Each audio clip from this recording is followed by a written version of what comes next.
పిల్లలు పేరెంట్స్ మెచ్చిన university Sankal Chand Patel university Gujarat.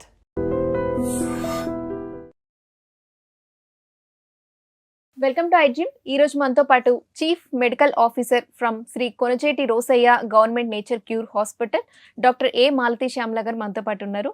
మ్యామ్తో మాట్లాడదాం. Hello ma'am, welcome to our show. నమస్తే అండి. మ్యామ్, చాలా మందికి ఈ రోజుల్లో అంటే ఒకప్పుడు వయసు పైబడితే తెల్ల వెంట్రుకలు రావడం లేదా జుట్టు ఊడిపోవడం సమస్య ఉండేది. అయితే ఇప్పుడు చూసుకుంటుంటే కాలేజ్ స్టూడెంట్స్కి, చిన్న పిల్లలకు కూడా హెయిర్ ఫాల్ అవ్వడం చాలా కామన్ అయిపోయింది. అసలు హెయిర్ ఫాల్ అవ్వడానికి అంటే కెమికల్ షాంపూస్, లేకపోతే రకరకాల సీరమ్స్, రకరకాల స్ట్రైట్నింగ్ అని చేసుకుంటూ ఉన్నారు. వీటన్నిటి వల్ల ఇంత డ్యామేజ్ జరుగుతుందంటారా, లేకపోతే మనం తీసుకునే ఫుడ్ వల్ల అంటారా? దీనికి హెయిర్ ఫాల్ అవ్వకుండా హెయిర్ హెల్తీగా స్ట్రాంగ్గా ఉండాలంటే బెస్ట్ న్యాచురల్ రెమెడీస్ ఏంటో మా వ్యూయర్స్ కోసం చెప్పండి. అసలు హెయిర్ ఫాల్ అవ్వడానికి ముఖ్య కారణం ఏంటంటే జుట్టుకు నూనె రాయకపోవడం. ఓకే. ఎవ్వరు జుట్టుకు నూనె రాయట్లేదు ఇవాళ రేపు. మీరు అన్నారు కదా, యంగ్స్టర్స్లో చాలా ఎక్కువగా జుట్టు రాలిపోతుంది, రకరకాల సీరమ్స్ వాడుతున్నారు. అవన్నీ ఎందుకమ్మా? చక్కగా కొబ్బరి నూనె రాసుకుంటే, రోజు కొబ్బరి నూనెతో మర్దన చేస్తే ఏమవుతుందనంటే, ఆ కుదుళ్ళు అంటాను కదా, జుట్టు యొక్క కుదుళ్ళకి రక్త ప్రసరణ బాగా జరుగుతుందన్నమాట. ఎప్పుడైతే రక్త ప్రసరణ బాగా జరుగుతుందో అప్పుడు దానికి ఒక గ్రోత్ అనేటటువంటిది వస్తుంది. మనం దానికి ఏమీ ఇవ్వకుండా జస్ట్ మామూలుగా ఇవాళ రేపు ఏం చేస్తున్నారు, నేను స్టైల్గా ఉండాలి, నేను ఇంకా బాగా కనబడాలి, జిడ్డు మొహం వేసుకొని వెళ్ళకూడదు అని అందరూ అట్లాంటి దాంతోనే ఉంటున్నారు కదా. సో దాంతో ఏమైపోతుంది, బ్రెయిన్కి అంటే ఆ స్కాల్ప్కి ఎక్కడైతే జుట్టు గ్రోత్ అవుతుందో ఆ స్కాల్ప్కి సరైనటువంటి రక్త ప్రసరణ అనేటటువంటిది లేకుండా అయిపోతుంది. కొబ్బరి నూనె రాసుకుంటేనే కదా మనం ఇలాగ రుద్ది చేస్తాం. మనం యాక్చువల్గా రుద్దడమా అప్పుడే జరుగుతుంది. మీరు షాంపూ చేసుకుంటున్నారు, షాంపూ చేసినప్పుడు రుద్దుతారు, కానీ అదేమవుతుంది, కెమికల్ బేస్డ్ అయిపోతుంది కదా. ఎప్పుడైనా సరే natural is natural, chemical is chemical కదా. సో కెమికల్ ఎప్పుడైతే మన శరీరానికి జరుగుతూ పోతూ ఉంటుందో, ఒక రోజు కాకపోయినా 10 రోజులు కంటిన్యూస్గా వాడితే దాని యొక్క ఎఫెక్ట్ కనబడుతుంది కదా. సో దానివల్ల తొందరగా జుట్టు అంతా తొందరగా రాలడం అయిపోతుంది, ఇంకా తొందరగా తెల్లబడ్డం కూడా జరుగుతుంది. తెల్లబడ్డానికి కారణాలు వేరే ఉంటాయి, అవి జెనెటికల్ ఫ్యాక్టర్స్ ఉంటాయి. మెలనిన్ అనేటటువంటి పిగ్మెంట్ ఎక్కువ మందిలో చూస్తున్నాం. అంటే మెలనిన్ అనేటటువంటి పిగ్మెంట్ లోపం ఉండటం వల్ల కూడా ఈ మెల్లోసైట్స్ అనేటటువంటి ఫాల్ అయిపోతాయి అన్నమాట, సెల్స్ నుంచి ఫాల్ అయిపోతాయి. దానివల్ల మనకి ప్రీమెచ్యూర్ గ్రేయింగ్ అనేటటువంటిది వస్తుంది. ఇదే కాకుండా చాలామందికి స్ట్రెస్ ఉంటుంది. వాళ్ళు ఇప్పుడు స్ట్రెస్ లేనటువంటి వాళ్ళు ఎవరు ఉన్నారు?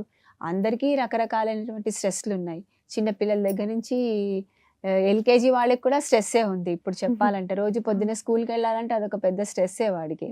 సో అలా అందరికీ రకరకాల స్ట్రెస్ ఒకటి ఉంది. ఇంకొకటి వైటమిన్ డెఫిషియన్సీస్ ఉంటాయన్నమాట. మినరల్స్, వైటమిన్ డెఫిషియన్సీలో B12 డెఫిషియన్సీ తోటి అవుతుంది. కాపరు అట్లాంటి మినరల్స్తో ఏమైనా మన శరీరంలో తక్కువ అవుతూ ఉంటే కూడా ఈ రకాలైనటువంటి ప్రీమెచ్యూర్ గ్రేయింగ్ అవడం అనేది జరుగుతుంది. రీజన్స్ అయితే ఆయిల్ పెట్టకపోవడం అండ్ అది. ఇంకొకటి జెనెటికల్గా ఒకటి ఉంటుంది అనమాట. జెనెటికల్గా అంటే వాళ్ళ ఫ్యామిలీలో కొంతమందికి తొందరగా ప్రీమెచ్యూర్ గ్రేయింగ్ అయిపోతూ ఉంటుంది. సో అట్లాంటి వాళ్ళకు కూడా అది జరుగుతుంటుంది అనమాట. ఇంకొకళ్ళకి ఏంటంటే అలపీషియా అంటారంటే ఒక రకమైన అక్కడక్కడ బట్టతల ఏర్పడుతుంటుంది, మొత్తం అంతా అక్కడక్కడ ఏర్పడుతూ ఉంటుంది. అట్లాంటి వాళ్ళలో కూడా అంటే అది కూడా ఒక రకమైనటువంటి ప్రాబ్లమే, హెయిర్ ప్రాబ్లం అనమాట. సో అలా ఉన్నటువంటి వాళ్ళకి హెయిర్ ఫాలింగ్ ఒకటి అవుతుంది. ఇంకా ఒకటి ఏంటి అనేసి థైరాయిడ్ ప్రాబ్లం ఉన్నటువంటి వాళ్ళకి ఆటో ఇమ్యూన్ డిసీజెస్ అని ఉంటాయన్నమాట. సెల్ఫ్గా అంటే వాళ్ళ యాంటీబాడీస్ అట్లా తయారయ్యేటటువంటి డిసీజెస్ అన్నీ కొన్ని ఉంటాయి. సో వాళ్ళల్లో కూడా ఈ ప్రెమెచ్యూర్ గ్రేయింగ్ అనేది ఉంటుంది. ఇంకా దాంతోపాటుగా హెయిర్ ఫాల్ అనేది కూడా ఎక్కువగా జరుగుతూ ఉంటుంది అనమాట. ఓకే. సో హెయిర్ వాష్ అనేది వీక్లీ ఎన్నిసార్లు చేయడం అనేది మంచిది? అంటే చాలామంది ఏంటంటే ఆయిలీగా ఉంచుకోకూడదు, హెయిర్ ఫ్రెష్గా ఉండాలి, హెడ్ బాత్ చేయాలని చెప్తూ ఉంటారు. కొంతమంది ఎక్కువ హెడ్ బాత్ చేయడం మంచిది కాదు అని చెప్తుంటారు. మీ సజెషన్ అయితే వీక్లీ ఎన్నిసార్లు చేయాలి? వారంలో 2 సార్లు చేస్తే చాలమ్మా, అంతకన్నా ఎక్కువ అవసరం లేదు. అసలు వారానికి ఒక్కసారే తలంటి పోసుకోవాలి. పూర్వకాలం నుంచి ఉంది ఏంటంటే వారానికి ఒకసారి తలంటి పోసుకోవాలి. అంటే ఆ రోజు అంటే మామూలుగా మేము ప్రకృతి వైద్యంలో చెప్పేటటువంటి అభ్యంగన స్నానం అని అంటాం కదా, అది అంతా ఒంటికి కూడా, తలకే కాదు, మొత్తం అంతా వంటికి పట్టించి అప్పుడు దాన్ని మనం ఇప్పుడైతే షాంపూలు రకరకాలు వచ్చాయి, సబ్బులు షాంపూలు చాలా వచ్చాయి.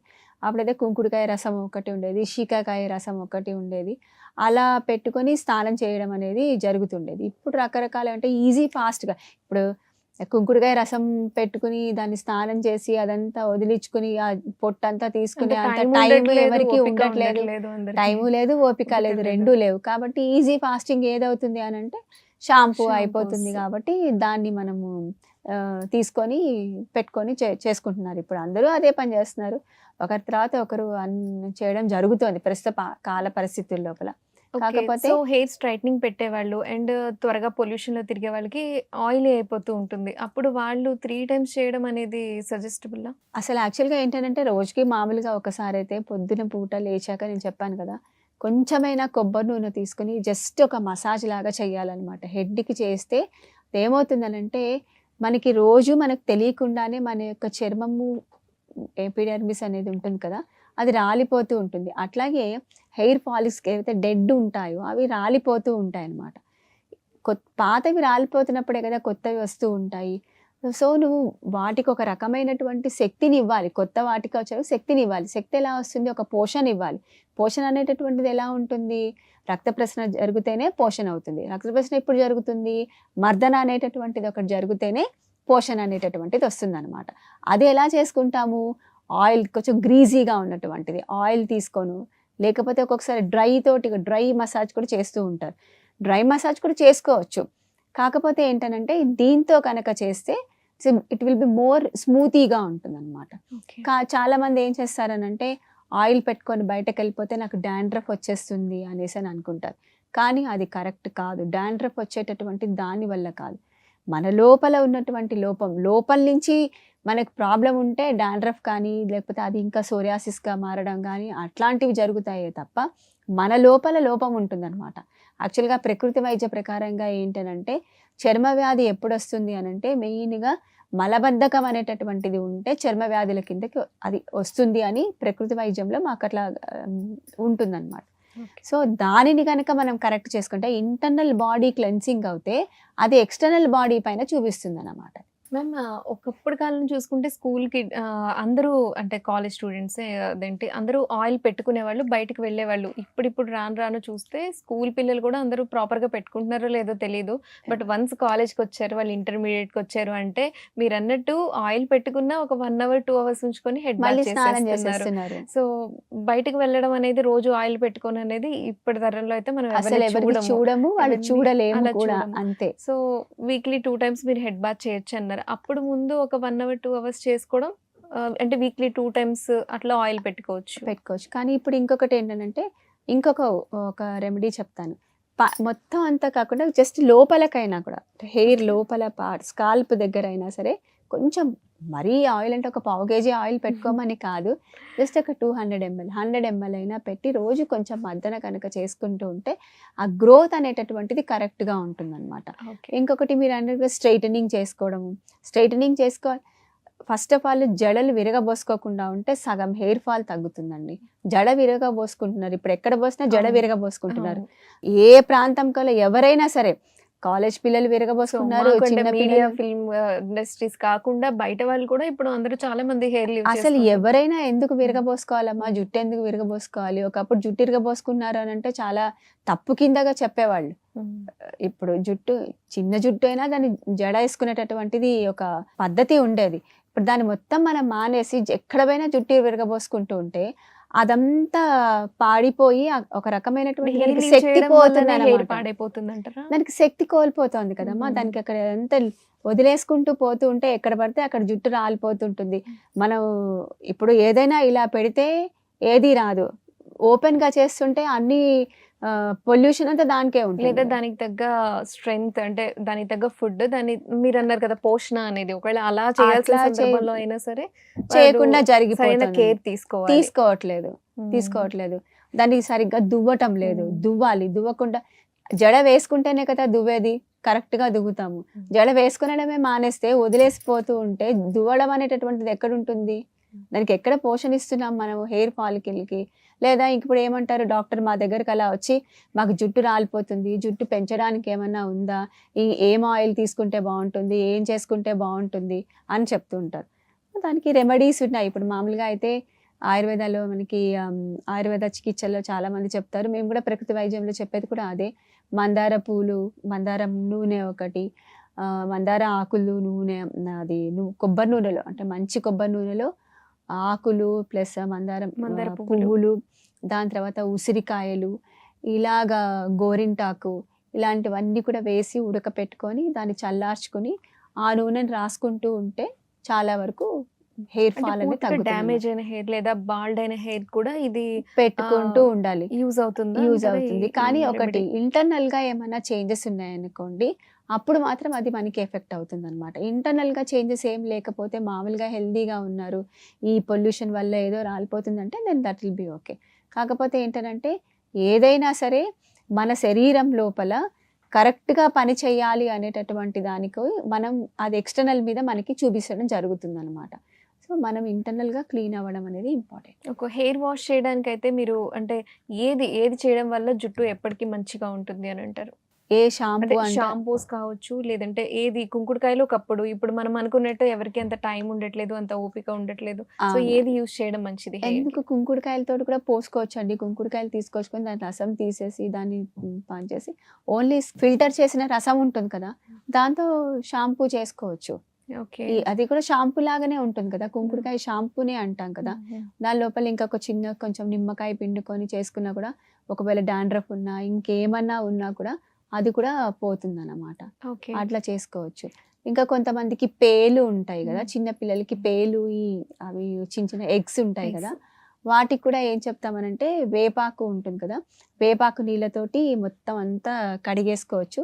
లేదు అనేసినంటే వేపాకుని గోరింటాకు లాగా రుబ్బేసేసి మొత్తం స్కాల్ప్కి అంతా పెట్టేయాలన్నమాట. పెట్టేసి ఒక 20 నిమిషాలు 30 నిమిషాలు అయ్యాక అంతా కడిగేసుకుంటూ పోతుంటే అలా చేస్తే కూడా ఆ వేప చేదుకి కూడా అవి చేస్తే అవి చచ్చిపోతాయి. వీలైనప్పుడల్లా అసలు వారానికి ఒకసారి 2 సార్లు ఎప్పుడు టైం దొరుకుతుంది. ఇప్పుడు యూజువల్గా పేలు అనేవి చిన్న పిల్లలకి, స్కూల్ గోయింగ్ పిల్లలకి వస్తాయి. వాళ్ళకి సండే రోజు ఎప్పుడైనా హాలిడే దొరికినప్పుడు చేసుకుంటే బెటర్ గా ఉంటుంది అనమాట. సో అట్లా ప్రాబ్లం ఉండదు. ఏం లేదు, వేపాకు చాలా మంచిది కదా. ఇప్పుడు వేప నీళ్ళతో మేము స్నానం కూడా ఇస్తాం. మా ప్రకృతి వైద్య చికిత్సాలయంలో మేము వేప నీళ్ళ స్నానం ఇస్తాం, వేపాకు స్టీమ్ బాత్ ఇస్తాము, హెడ్కి కూడా మేము వేపాకు పెడతాము, మొహానికి కూడా వేప స్టీమ్ ఇస్తాము, పింపుల్స్ అవి అన్నీ ఉంటాయి. సో ఏం కాదు, చాలా మంచిగా ఉంటుంది. ఓకే మ్యామ్, చాలా మంది గోరింటాకు కూడా పెడుతూ ఉంటారు. ఇది మంచిదే, పెట్టడం మంచిదే కూడా. గోరింటాకు పెట్టుకోవడం కూడా మంచిదే. మంచి గ్రోత్, థిక్నెస్ ఉంటుంది అనమాట. ఓకే, అంటే హెయిర్ రెడ్ అయిపోతుంది, బట్ అందరూ ఏం చెప్తారంటే గ్రే హెయిర్ త్వరగా రాకుండా ఉంటుంది అని అంటారు. మంచిదే అది కూడా, ఎందుకంటే కుదుళ్ళని ఇది చేస్తే కాదు కదా, ఏం కాదు, రియల్ గానే ఉంటుంది. ఓకే, గ్రేయింగ్ అనేటటువంటిది అందరికీ వస్తుంది. దాన్ని కవర్ చేసుకోవాలంటే మనం వేరే రకాలైన రంగులు వాడుతున్నాం. రంగులు వాడిన ఎప్పుడైనా సరే మనము బయట దొరికేటటువంటి కెమికల్స్ తోటి తయారు చేసిన ఏదైనా సరే ఒకటి వాడుతున్నాము అంటే దాని యొక్క ఎఫెక్ట్ మన శరీరం మీద, మన స్కిన్ పైన తప్పకుండా ఉంటుంది. ఓకే, ఆనియన్ పెడుతూ ఉంటారు, లేదా ఎగ్ పెడుతూ ఉంటారు, వీటిలో ఇవి కూడా మంచిదేనంటారు? మంచిదే, పెట్టుకోవచ్చు. న్యాచురల్గా దొరికేవి ఏదైనా పెట్టుకోవచ్చు, దాంట్లో ఏమీ నష్టం అయితే ఏమీ ఉండదు. కాకపోతే ఏంటనంటే కొంతమందికి కొన్ని ఎలర్జీస్ ఉంటాయి. ఆ ఎలర్జీస్ని బట్టి వాళ్ళు చూస్ చేసుకొని పెట్టుకోవచ్చు. కొంతమందికి ఎగ్ పెడితే అంత ర్యాష్ వస్తుంది అని చెప్తుంటారు. కొంతమందికి అలోవెరా పడదు, కొంతమందికి ఎగ్ పడదు, కొంతమందికి ఉసిరికాయ పడదు, చాలా మందికి కొంతమందికి గోరింటాకు పెట్టుకుంటే ఎలర్జీ వస్తుంది అని అంటారు. సో వాళ్ళకి ఏది సూటబుల్గా అవుతుందో దాన్ని చూస్ చేసుకొని పెట్టుకోవచ్చు. కానీ న్యాచురల్గా దొరికేటటువంటివి ఏదైనా తలకి పెట్టుకొని తర్వాత స్నానం చేస్తే మంచిగానే ఉంటుంది. ఓకే, అందరికీ యూస్ఫుల్ రెమెడీస్ చెప్పారు. Thank you so much ma'am. Thank you. నమస్తే.